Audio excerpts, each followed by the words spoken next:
हमारी आज की कहानी की शुरुआत होती है एक छोटी सी बच्ची ईव से, जो बुरी तरह घायल हालत में एक पुलिस स्टेशन में बैठी है। उसके हाथ में एक बैलेरिना डॉल है। इसे वो बेहद प्यार से देख रही है, मानो उसमें अपनी सारी यादें बसाई हो। यहीं से कहानी फ्लैशबैक में चली जाती है। हम देखते हैं कि ईव अपने पिता के साथ एक दूर दराज के आइलैंड पर छिपी हुई है। दोनों वहां किसी छुट्टी पर नहीं, बल्कि एक खतरनाक कल्ट ग्रुप से बचने के लिए छिपे हुए हैं। ईव की पूरी फैमिली कभी इस कल्ट का हिस्सा हुआ करती थी, लेकिन उसके पिता इस अंधविश्वास भरे संगठन से अपनी पत्नी और बेटियों को निकाल कर यहाँ लाए थे। लेकिन अतीत की परछाइयां इतनी आसानी से पीछा नहीं छोड़ती। कल्ट के लोगों ने ईव की मां और बड़ी बहन को पहले ही मार दिया था। अब ईव और उसके पिता की जान भी खतरे में थी, और एक रात वो खतरा हकीकत बन जाता है। कल्ट के हथियारबंद लोग उस बड़े विला पर हमला कर देते हैं जहां ईव और उसके पिता छिपे हुए थे। सबसे पहले विला के बाहर तैनात गार्ड्स को बेरहमी से मार दिया जाता है। फिर वे घर के अंदर घुस आते हैं, लेकिन ईव के पिता इस पल के लिए पूरी तरह तैयार थे। वो सिर्फ एक पिता नहीं थे, वो एक ट्रेनीशुदा असैसिन थे। उन्होंने दुश्मनों से भिड़ते हुए कई को मौत के घाट उतार दिया, रास्तों में धुआं छोड़ दिया ताकि दुश्मन उन्हें ठीक से देख ना सके। ईव को लेकर वो एक कमरे में छुप जाते हैं, लेकिन तभी कल्ट का लीडर द चांसलर अपने लोगों के साथ वहां आ पहुंचता है। एक एक करके ईव का पिता कई लोगों को मारता है, लेकिन संख्या ज्यादा थी। आखिरकार उन्हें पकड़ ही लिया जाता है। द चांसलर ईव के पिता के सामने आता है और ताना मारते हुए कहता है, पहले तुमने हमारे कल्ट की एक लड़की से शादी की, फिर हमें धोखा दिया।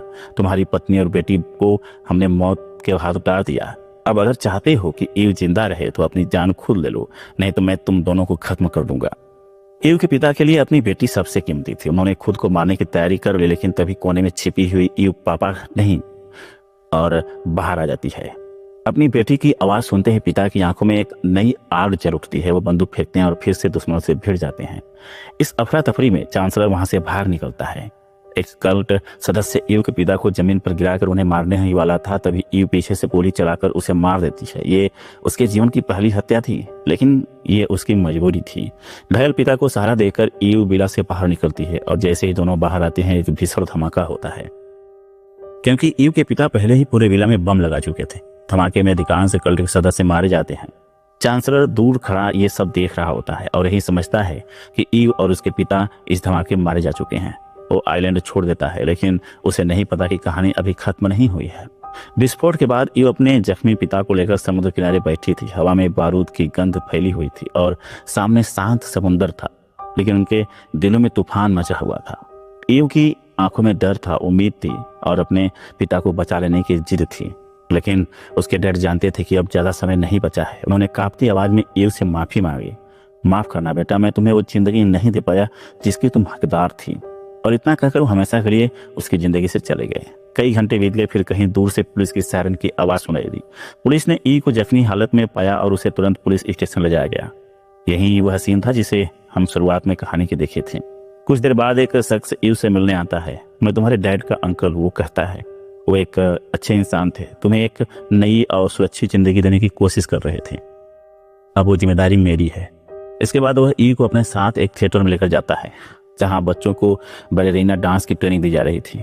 थोड़ी ही देर में ईव की मुलाकात होती है थिएटर की डायरेक्टर से। डायरेक्टर उस आदमी से गंभीर स्वर में पूछती है, क्या ईव को उसके माता पिता के बारे में सब कुछ पता है? वो आदमी सिर हिलाकर नहीं में जवाब देता है। डायरेक्टर ईव की तरफ मुस्कुराते हुए मुड़ती है और कहती है, तुम्हारे पिता का बचपन यहीं बीता था। मुझे यकीन है कि तुम्हें भी यहाँ अच्छा लगेगा। ईव चुपचाप सहमति से सिर हिलाती है। जाते जाते वो आदमी ईव को एक कॉइन देता है और कहता है, जब भी तुम्हें मेरी जरूरत हो बस ये सिक्का याद रखना, मैं हमेशा तुम्हारे साथ हूँ। धीरे धीरे ईव इस जगह में ढलने लगती है। यहाँ उसकी मुलाकात होती है एक शख्स लेकिन समझदार टीचर से। टीचर उसे बताती है कि इस जगह पर दो तरह की ट्रेनिंग दी जाती है, एक बैलेरिना डांस की और दूसरी हथियारों की। वो कहती है, हर कॉइन के दो पहलू होते हैं, एक कला है बचने की और दूसरी ताकत लड़ने की। तुम्हें दोनों आनी चाहिए। ईव को यह बात दिल से छू जाती है। वो दोनों ही ट्रेनिंग लेने के लिए तैयार हो जाती है। अब हम ईव को देखते हैं एक परफेक्ट बैलेरिना के रूप में। उसके पैरों में खून बह रहा है, लेकिन वो रुकती नहीं, वो घूमती रहती है अपनी हर कमजोरी को पीछे छोड़ते हुए। टीचर उसे रोकती है और कहती है, जाओ पैरों पर पट्टी बंधवाओ। बैंडेज लगवाते समय ईव की दोस्त उसे कहती है, इतना मत थको, कुछ देर आराम कर लिया करो। ईव मुस्कुराते हुए जवाब देती है, मुझे भी तुम्हारी तरह बेस्ट बैलेरिना बनना है। लेकिन उसकी दोस्त गंभीर होकर कहती है, तुम पहले ही एक जबरदस्त असैसिन हो, तुम्हें उस ट्रेनिंग पर ज्यादा ध्यान देनी चाहिए। इसके बाद हम देखते हैं कि ईव की असैसिन ट्रेनिंग, जहां उसे बंदूक चलाने, लड़ने और तेज फैसले लेने की ट्रेनिंग दी जा रही है। उसे कई लड़कों के खिलाफ लड़ना था, लेकिन वो बार बार हार रही थी। कोच चिल्लाती है, आज तुम्हें क्या हो गया है ईव? ईव जवाब देती है, ये सब मुझसे ज़्यादा ताकतवर हैं। कोच उसके पास आती है और कहती है, तुम्हारी हार की वजह तुम्हारी ताकत नहीं, तुम्हारा भरोसा है। जब तक तुम पर खुद पर यकीन नहीं करोगी, कोई ट्रेनिंग काम नहीं आएगी। इन शब्दों ने ईव के भीतर की आग को जगा दिया। अब वो पूरे जोश से लड़ती है और एक एक करके अपने से कहीं ज़्यादा ताकतवर लड़कों को हरा देती है। इसके बाद ईव को पता चलता है कि उसकी सबसे अच्छी दोस्त को यहाँ से हटा दिया गया है। वो दौड़कर डायरेक्टर के पास जाती है और पूछती है, आपने उसे क्यों खोजा? डायरेक्टर शांत स्वर में जवाब देती है, जो बच्चे अच्छे असैसिन नहीं बन पाते उन्हें बैलेरिना ट्रेनिंग के लिए भेज दिया जाता है। तुम्हारी दोस्त उतनी काबिल नहीं थी। ईव का गुस्सा फूट पड़ता है, तो जो अच्छे असैसिन हैं उन्हें कब काम मिलेगा? क्या मैं तैयार नहीं हूँ? डायरेक्टर मुस्कुराती है, शायद तुम तैयार हो, लेकिन इससे पहले तुम्हें एक आखिरी टेस्ट पास करना होगा। टेस्ट के पहले दिन जब ईव को एक अनजान लड़की के सामने बैठाया जाता है, जल्दी ही यह पता चलता है कि वो लड़की भी उसी खुफिया ट्रेनिंग प्रोग्राम की हिस्सा थी जिसमें ईव है, यानी रस्का रोमा की स्टूडेंट। लेकिन उस लड़की ने संगठन के नियमों को तोड़ा था और अब उसे दंड के रूप में एक खतरनाक स्थिति में डाला गया था। ईव के सामने घंटी बजती है और दोनों को अपने अपने हथियार तैयार करने का आदेश मिलता है। ईव तेजी से अपनी गन तैयार कर लेती है, लेकिन उसके हाथ कांपते हैं। वह इस लड़की को मार नहीं पाती। तभी सामने बैठी लड़की भी अपनी गन लोड कर लेती है और ईव की तरफ निशाना साधने लगती है। ईव के जहन में उसके अतीत की तस्वीरें कौंधती है, खासकर वो पल जब अपने पिता को बचाने के लिए उसने पहली बार किसी को मारा था। उसी साहस को फिर से बुलाते हुए वह इस बार भी खुद को बचाने के लिए मजबूर होती है और अंततः वो लड़की मारी जाती है। इसके बाद हम देखते हैं कि रस्का रोमा में एक अनुभवी और घातक हत्यारे जान की एंट्री होती है। ईव जो अब काफी प्रभावित हो चुकी थी, उसके पास जाकर पूछती है, आप तो मास्टर असैसिन हैं, मुझे कोई सलाह दीजिए। जान बस मुस्कुराता है और कहता है, तुम पहले से ही एक हत्यारी बन चुकी हो, लेकिन मेरी मानो तो यहाँ से भाग जाओ। ईव पलटकर सवाल करती है, अगर ये जगह इतनी बुरी है तो आप क्यों लौटे? जान कोई जवाब नहीं देता और चुपचाप वहां से चला जाता। कहानी आगे बढ़ती है और ईव को उसका पहला असली मिशन सौंपा जाता है। उसे एक क्लब में एक लड़की की जान बचानी है जिसे एक गैंगस्टर मारने आ रहा है। उसे किसी की जान नहीं लेनी है, इसलिए उसे रबर बुलेट्स दी जाती है। ये मिशन उसका आखिरी टेस्ट था। ईव क्लब में पहुंचती है और उस लड़की को पहचान लेती है। तभी गैंगस्टर भी वहां आ जाता है।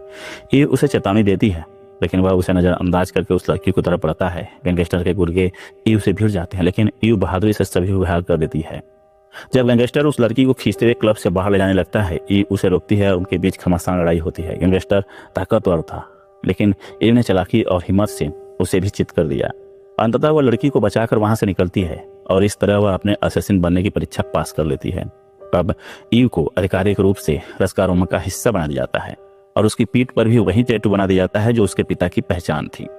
कहानी में आगे हम देखते हैं कि ईव ने एक नया मिशन पूरा किया, एक टारगेट को मारकर। इस संघर्ष में उसे खुद भी एक गोली लगती है, लेकिन वो उसे अपने हाथों से ही निकालती है, यह साबित करते हुए कि अब वो पूरी तरह से तैयार हत्यारी बन चुकी है। जब ईव अपने टारगेट को खत्म कर देती है तो अब उसकी एक तस्वीर लेकर अपने क्लाइंट को भेजती है। जवाब में उसे एक बड़ी रकम मिलती है जो उसके अब तक के मिशनों में सबसे ज्यादा पेमेंट बड़ी थी। वहां से निकलते समय हमें यह भी देखा जाता है कि उस आर्मी तक पहुंचने से पहले ईव को उसके बॉडीगार्ड से लड़ना पड़ा था और उसने इन सबको भी मात दे दी थी। लेकिन जैसे ही ईव अपनी कार में बैठकर लौट रही होती है, अचानक उसकी गाड़ी का एक्सीडेंट एक दूसरे कार से हो जाता है। वो दूसरी कार से उतरने वाला शख्स कोई आम आदमी नहीं था, वो भी एक तेज तर्रार और प्रशिक्षित फाइटर लगता था। दोनों के बीच जबरदस्त मुकाबला होता है। ईव भले ही खुद भी प्रोफेशनल थी, लेकिन सामने वाला भी किसी गुप्त संगठन से जुड़ा हुआ जान पड़ता था। लंबी और थकाऊ लड़ाई के बाद आखिरकार ईव उसे हरा देती है, लेकिन जब वह उसकी बॉडी के पास जाती है तो उसके हाथ पर एक अजीब सा निशान देखती है, वही निशान जो उन लोगों के हाथों पर भी था जिन्होंने उसके पिता को बचपन में मार डाला था। ईव को झटका लगता है, उसके मन में सवाल उठता है, आखिर ये लोग हैं कौन? वह उस आदमी का हाथ काट लेती है और उसे लेकर सीधे संगठन की डायरेक्टर के पास जाती है। डायरेक्टर उसकी बात सुनती है और उससे पूछती है, अब तुम क्या चाहती हो? ईव साफ करती है, मैं अपने पिता की मौत का बदला लेना चाहती हूँ और ये लोग उसी में शामिल हैं। डायरेक्टर गंभीर होकर बताती है कि ये लोग एक गुप्त और शक्तिशाली कल्ट से ताल्लुक रखते हैं और चौंकाने वाली बात यह है कि ईव की मां भी इस कल्ट के सदस्य थी। रस्का रोमा और इस कल्ट के बीच एक समझौता है, दोनों अपने अपने हथियारों को एक दूसरे पर हमला न करने की शर्त पर काम करते हैं। डायरेक्टर साफ कर देती है, इस कल्ट से टकराना मतलब मौत को बुलावा देना है। ईव बिना कुछ कहे वहां से निकल जाती है। इसके बाद ईव एक होटल पहुंचती है, वही होटल जहां से फिल्म की शुरुआत हुई थी और जहां एक रहस्यमय व्यक्ति ने उसे संगठन तक पहुंचाया था। ईव उससे कल्ट के बारे में जानना चाहती है, लेकिन वह शख्स उसे आगाह करता है, उनसे बोले ना अपनी मौत को बुलाना है। फिर भी ईव उसे उसका वादा याद दिलाती है और उसका दिया हुआ सिक्का वापस लौटाकर कहती है, अब मुझे तुम्हारी मदद चाहिए। आदमी अपना वादा निभाता है और ईव को एक आदमी की जानकारी देता है, डेनियल। डेनियल वही शख्स है जो उस खतरनाक कल्ट का लीडर द चांसलर का बेटा है और फिलहाल उसी होटल में ठहरा है। ईव को सलाह दी जाती है कि वह उससे जानकारी निकाल सकती है। साथ ही यह भी सामने आता है कि डेनियल के सिर पर भी इनाम रखा गई थी, $4 लाख की, और कई हत्यारे उसे मारने के लिए उसी होटल में छिपे हुए थे, जिनमें एक घातक लड़की लीना भी शामिल थी। ईव होटल के पिछले रास्ते से होकर डेनियल के कमरे में दाखिल होती है। डेनियल उसे देखकर तुरंत हथियार निकालता है, लेकिन ईव उसे रोकती है। मैं तुम्हें मारने नहीं आई हूँ, मुझे बस तुम्हारे पिता के बारे में जानकारी चाहिए, उन्होंने मेरे डैड को मरवाया था। डेनियल भी टूटे दिल से बताता है कि वह खुद उस कल्ट से भाग रहा है और अपने परिवार, खासकर अपनी बेटी के साथ एक सामान्य जीवन जीना चाहता है, लेकिन कल्ट के लोग उसे बार बार मारने की कोशिश कर रहे हैं। दोनों के बीच बातचीत चल ही रही होती है कि तभी कमरे पर हमला हो जाता है। कई हथियारबंद लोग डेनियल को मारने के इरादे से अंदर घुसते हैं। ईव और डेनियल मिलकर उनका मुकाबला करते हैं। डेनियल ईव से गुहार लगाता है कि वह उसकी बेटी को सुरक्षित निकाल दे। ईव बच्ची को लेकर नीचे उतरने की कोशिश करती है, लेकिन रास्ते में फिर कई हथियारबंद लोग उन्हें रोकते हैं। ईव सबका सामना करती है, एक एक कर सबको हराते हुए आगे बढ़ती है। वहीं दूसरी तरफ डेनियल, जो खुद लड़ रहा था, गोली लगने से गिर पड़ता है और फिर एक हमलावर पीछे से ईव के सिर पर वार करता है, जिससे वह बेहोश हो जाती है। हम देखते हैं कि ईव को बंदी बना दिया जाता है और डेनियल की मासूम बेटी को उठाकर उसी खतरनाक द चांसलर के पास ले जाता है। ईव जब होश में आती है तो खुद को एक बड़े हाल में पाती है। उसके सामने कई लोग खड़े होते हैं और उसके साथ भी कुछ लोग वहां मौजूद हैं। इन्हें किसी सजा के तौर पर एक खतरनाक लड़ाई का सामना करना पड़ रहा था। ईव ने खुद को बचाने की कोशिश की और साफ कर दिया कि मैं यहाँ किसी को मारने नहीं आई थी, मेरा मकसद केवल डेनियल से मिलना था। ईव की ये बात सुनते ही उसके साथ खड़े बाकी लोगों को मौत के घाट उतार दिया जाता है और केवल ईव को छोड़ दिया जाता है। इसके बाद वह एक ऐसे व्यक्ति के पास जाती है जो गैर कानूनी तरीके से हत्यारों को हथियार सप्लाई करता था। ईव जानती थी कि वह इस रहस्यमयी कल्ट के बारे में कुछ जरूर जानता होगा, लेकिन उस आदमी ने कोई जानकारी देने से इनकार कर दिया। ईव हथियारों को देख ही रही थी कि अचानक कुछ अजनबी लोग वहां धावा बोल देते हैं। ये सभी उस खतरनाक कल्ट से जुड़े हुए थे। ईव ने तुरंत प्रतिक्रिया दी और ग्रेनेड का इस्तेमाल करके उनमें से कई को उड़ा दिया। इस हमले में ईव और हथियार डीलर दोनों ही किसी तरह बच जाते हैं। उस मर्चेंट को भी उस कल्ट से नफरत थी, लेकिन वह डरता था। ईव की बहादुरी और जुनून देखकर वह उसे उस जगह की जानकारी दे देता है जहाँ यह कल्ट सक्रिय था। ईव बिना समय गंवाए उस दिशा में निकल पड़ती है। रास्ते में डायरेक्टर का कॉल आता है। वह चेतावनी देता है, तुम जिनसे टकराने जा रही हो वे हमारे पुराने दुश्मन हैं, उनसे समझौता हुआ है, तुम्हें नहीं जाना चाहिए। लेकिन ईव अब किसी की बात नहीं सुनती। वह उस रहस्यमय शहर में दाखिल होती है जहाँ उसे साफ एहसास होता है कि यह हर एक नागरिक इस कल्ट का हिस्सा है। ईव एक कैफे में दाखिल होती है जहाँ उसे अपने बचपन की यादें घेर लेती हैं। वहीं वह बलेना डांस वाला खिलौना देखती है जो उसके पिता ने उसे तोहफे में दे दिया था। लेकिन तभी माहौल बदल जाता है। लोग वहां से निकलने लगते हैं और अचानक एक आदमी उस पर हमला कर देता है। ईव खुद को बचाते हुए उस पर पलटवार करती है। काफी संघर्ष के बाद वह किसी तरह गन तक पहुंचती है और उस हमलावर को शूट कर देती है, लेकिन मामला ही खत्म नहीं होता। कैफे की सेफ की लड़ाकू निकलती है और ईव पर हमला कर देती है। फिर एक एक करके कई लोग उस पर टूट पड़ते हैं, लेकिन उस सभी को मौत देती हुई वहां से निकलती है। दूर बैठा एक आदमी जो पूरी लड़ाई को देख रहा था, वह तुरंत चांसलर को खबर देता है कि ईव अभी भी जिंदा है। अब ईव को रोकने के लिए भेजी जाती है लीना, एक अत्यधिक प्रशिक्षित हत्यारिन। लीना रेफ नाम के व्यक्ति को बेहोश कर देती है और ईव को चांसलर के सामने ले जाती है। जब ईव को होश आता है तो सामने चांसलर खड़ा होता है। वह सवाल करता है, तुम कौन हो? क्या तुम्हें नहीं पता कि रस्का रोमा और हमारे बीच एक संधि है? तुम हमें छू भी नहीं सकती। ईव शांत होकर जवाब देती है, मैं रस्का रोमा की नहीं हूँ, मैं खुद की इस जगह की बेटी हूँ। वह अपने माता पिता का नाम बताती है। चांसलर चौंक जाता है। उसे यकीन था कि ईव तो सालों पहले मारी जा चुकी है। अब उसे लगने लगा था कि ईव डेनियल की बेटी को बचाने आई है, लेकिन बात कुछ और ही निकली। लीना भी हैरान थी। उसने चांसलर से पूछा, ये लड़की कौन है और ये जिन नामों का जिक्र करी है उनका क्या मतलब है? चांसलर धीरे से जवाब देता है, यह अपने माँ बाप की मौत का बदला लेने आई है और यह तुम्हारी बहन है। एक समय में यह भी हमारे कल्ट का हिस्सा थी। लीना यह सुनकर अवाक रह जाती है। तभी ईव अचानक अपने बंधन तोड़ती है और सभी को चौंकाते वहां से भाग निकलती है। वह एक दूसरे घर में छिप जाती है। लीना भी उसके पीछे पीछे जाती है। लीना के सामने खड़ी ईव ने अपनी गन उस पर तानी हुई थी, लेकिन उसी पर लीना एक ऐसा सच सामने लाती है जिससे ईव के हाथ कांपने लगते हैं। मैं तुम्हारी बड़ी बहन हूँ, लीना कहती है। ईव अवाक रह जाती है। कहती है, कैसे यकीन करूं? हमें तो बताया गया था कि तुम और माँ दोनों सालों पहले मारे जा चुके हो। लीना भर्राए स्वर में जवाब देती है, जिन्होंने सिर्फ माँ को मारा था, मैं तब भी जिंदा थी और अब भी हूँ। दोनों बहनों के बीच अब भावनात्मक पल चल ही रहा था कि बाहर खड़े गार्ड्स चांसलर से पूछते हैं, क्या हम हमला करें? चांसलर सिर हिलाता है। अगले ही पल घर पर जोरदार बमबारी शुरू हो जाती है। हमले में लीना बुरी तरह घायल हो जाती है। उसकी हालत बेहद नाजुक हो चुकी थी। ईव उसके पास दौड़ती है। लीना धीमी आवाज में कहती है, माँ और डैड की मौत का बदला जरूर लेना। ईव के चेहरे पर आंसू बह रहे थे, लेकिन उसी पल उसकी आंखों में एक नई आग जल उठती है। वो कांपते हाथों से पास पड़ी तलवार उठाती है और घर के बाहर खड़े हत्यारों की तरफ बढ़ जाती है। अकेले ही वह कई असैसिन से भिड़ जाती है, किसी का हाथ काटती है, किसी की गर्दन चीरती है और आगे बढ़ती जाती है। वह रो रही थी लेकिन रुक नहीं रही थी। चांसलर अब डरा हुआ था। वह सीधे रस्कारोमा के डॉक्टर को कॉल करता है, अगर हमारा समझौता बरकरार रखना है तो इस लड़की को यहाँ से 12 बजे से पहले निकाल लो, वरना अंजाम तुम्हारे लिए भी अच्छा नहीं होगा। डॉक्टर जानती थे कि मामला गंभीर है। वह जान रस्कारोमा के सबसे खतरनाक हत्यारे को बुला लेती है और ईव को खत्म करने की जिम्मेदारी उसे सौंप देती है। कुछ ही देर में जान उस शहर में पहुंचता है। चांसलर पूरे शहर में ऐलान करवा देता है, हमारे शहर में 2 घुसपैठियां मौजूद हैं। लड़की को जहां दिखे मार दी जाए, लेकिन लड़के को अभी हाथ न लगाया जाए। जान जब ईव के सामने आता है तो एक असामान्य बात करता है, मैं तुम्हें एक मौका देना चाहता हूँ, 12 बजे से पहले यहाँ से भाग जाओ। अगर नहीं भागे तो मजबूरन मुझे तुम्हें मारना पड़ेगा। ईव उसे साफ जवाब देती है, मैं तब तक नहीं जाऊंगी जब तक अपने पिता के हत्यारे को खत्म नहीं कर देती। चांसलर ने ही मेरे डैड को मरवाया था और अब वो इस शहर में छिपा बैठा है।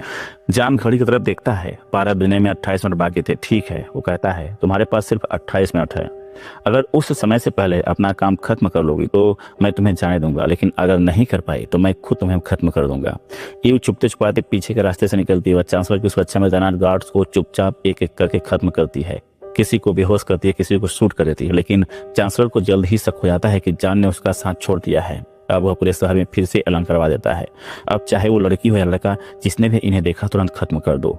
अब ईव का रास्ता और भी मुश्किल हो जाता है। चारों ओर से लोग उसकी जान लेने के लिए आ रहे थे, लेकिन वह सबको मात देती जाती है। आगे बढ़ते हुए वह एक ऐसे हाल में पहुंचती है जहां ढेरों हथियार रखे थे। यहाँ उसे एक फायर गन मिलती है, जिससे उसका काम काफी आसान हो जाता है। वह उस गन से दुश्मनों को जलाते हुए तेजी से आगे बढ़ जाती है। तभी सामने आता है एक और हत्यारा, जिसके पास भी ठीक वही गन थी। वह उसे मारने ही वाला होता है कि ईव कांच तोड़कर एक बिल्डिंग में कूद जाती है और वह से फायर ब्रिगेड की वाटर पाइप मिलती है। उसी पाइप के हाई प्रेशर से वह उस हत्यारे को नीचे गिरा देती है और उसकी आग को बुझा देती है। मगर जैसे ही पाइप का पानी खत्म होता है, ईव थक कर नीचे गिर पड़ती है। अब वह हत्यारा फिर से उठ खड़ा होता है और धीरे धीरे ईव की ओर बढ़ने लगता है, आखिरी वार करने के लिए। जैसे ही वो हत्यारा ईव को मारने के लिए आगे बढ़ता है, अचानक दूसरी दिशा से एक गोली उसकी फायर गन पर लगती है। गोली इतनी सटीक होती है कि हथियार बम की तरफ फट जाता है और वह हत्यारा वहीं खत्म हो जाता है। ईव जानती है यह कोई और नहीं, जॉन की गोली थी जिसके उसे जान बचाई थी। वो उसकी तरफ देखती है और हल्के से सिर हिलाकर उसका शुक्रिया अदा करती है। उधर चांसलर को अब यकीन हो जाता है कि उसकी हार तय है। डर और बौखलाहट में वो डेनियल की मासूम बेटी को लेकर भागने की कोशिश करता है। वो तेजी से गाड़ी लेकर शहर के छोड़ने के लिए निकलता है, लेकिन ठीक शहर की सीमा पर ईव उसकी गाड़ी के सामने आकर खड़ी हो जाती है। गाड़ी रुकती नहीं है, इसलिए ईव ड्राइवर को शूट कर देती है और चांसलर को बाहर निकलने को मजबूर कर देती है। ईव शांत मगर कठोर लहजे में कहती है, मैंने तुम्हारे हर एक आदमी को खत्म कर दिया है, अब बचे हो सिर्फ तुम। दूर खड़ा जान खड़ी पर नजर डालता है। 12 बजने में सिर्फ 2 मिनट बाकी है। उसे लगता है कि शायद अब उसे वादा निभाना होगा और ईव को मारना पड़ेगा, लेकिन तभी ईव बिना एक पल गवाए चांसलर पर गोली चला देती है। चांसलर वहीं ढेर हो जाता है और 12 बजने से कुछ सेकंड पहले ही यह जंग खत्म हो जाती है। घड़ी की सुई जैसे ही बार पर पहुंचती है, जान के पास डायरेक्टर कॉल आता है। वो पूछती है, क्या ईव को खत्म कर दिया गया? जान मुस्कुराकर कहता है, जरूरत ही नहीं पड़ी, जंग तो खत्म हो चुकी है। अब एक सीन में दिखाया जाता है कि ईव डेनियल की बेटी को सुरक्षित लेकर शहर से बाहर निकल जाती है। कई दिन बीतते हैं, फिर एक बेहद भावुक मोड़ पर फिल्म हमें दिखाती है डेनियल जिंदा है। ईव ने अपनी जान जोखिम में डालकर जिस बच्ची को बचाया था, वह अब अपने असली पिता डेनियल के पास थी।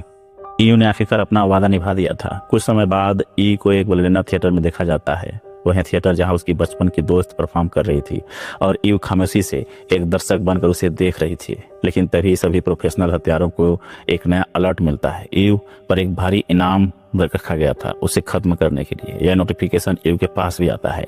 वह समझ जाती है अब उसकी बारी है। वो खामोशी से उठती है और थिएटर से बाहर चली जाती है और यह फिल्म एक रहस्यपूर्ण सस्पेंस के साथ यहीं पर खत्म हो जाती है। अब क्या ईव बच पाएगी? आप हमें कमेंट बॉक्स से बताइए। मिलते अगले वीडियो में, तब तक के लिए अपना ध्यान रखिए। चैनल पर नया सब्सक्राइब कर लीजिए, वीडियो को लाइक जरूर कर दीजिएगा।